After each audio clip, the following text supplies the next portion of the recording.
Andrea Pirlo bullish as Cristiano Ronaldo faces missing out on UEFA Champions League qualification.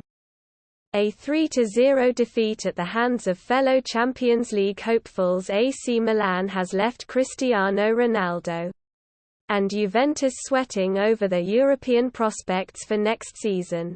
Having already seen the Serie A title leave Turin for the first time since the 2010-11 season.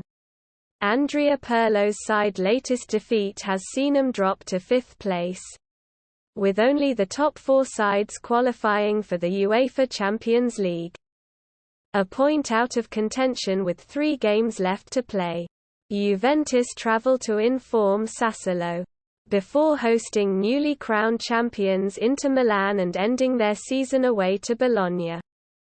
The defeat to AC Milan was Juventus' 6th of the season, one fewer than their title-winning campaign of 2019-20. What has hurt them most, however, is the 9 draws that the club has recorded, which is the most since the 2014-15 season, in which they also drew 9 games.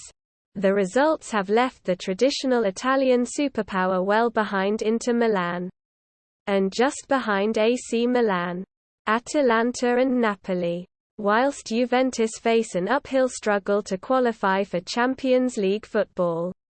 They will take solace from the fact that second-placed Atalanta face third-placed AC Milan on the final day of the season, and will hope that they will be able to take advantage of the outcome of that result. By their lofty standards, Juventus have endured a poor season, with the Coppa Italia the only trophy left for Cristiano Ronaldo and co.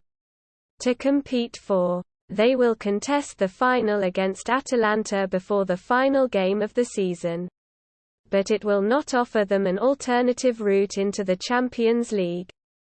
A last chance of silverware will do little to save the blushes of the old lady, who last missed out on Champions League football in the 2011-12 season.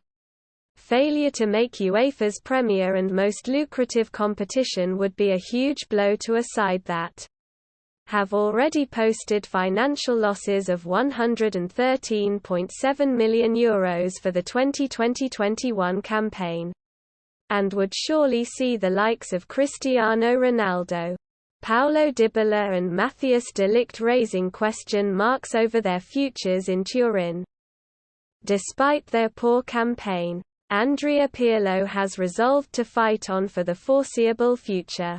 Speaking to Sky Sports after the heavy defeat, the ex-Juventus and AC Milan midfielder said, "Resign? No. I won't step aside. I took this role with a great deal of enthusiasm amid certain difficulties. I am at the disposal of the club. There are still 3 games to go. So I will continue doing my work as long as I am allowed to.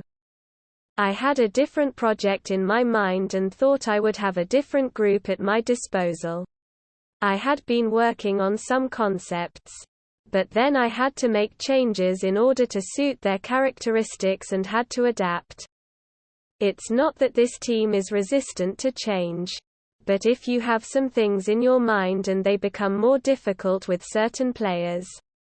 If I cannot get the best out of these players, that is my fault and I certainly need to do better. If something didn't go right, I take responsibility. This squad is made up of great players. Clearly something did not work. It is not unfair to suggest that the future of Juventus hinges on the future of talisman Cristiano Ronaldo. Widely regarded as one of the greatest players of all time, the Portuguese forward has continued to provide a strong return, leading the Serie A goal-scoring charts with 27 so far this season. At 36 years old, however, how long he can maintain his fantastic goal-scoring record remains to be seen, and his departure would leave a huge void for Juventus to fill. At the back too, there are problems. Goalkeeper Wojciech Szczęsny has been error-prone this campaign. whilst 3 of the back 4 that started the defeat to AC Milan were over 30 years old. This summer has the potential to be hugely important for the future of the Italian club, with the side being linked to the likes of Edoardo Camavinga and Erling Haaland. What they can achieve in the transfer market, however, will hinge on whether they can find a way to make it back into the Champions League next season. Also read. This article was edited by Tom Canton.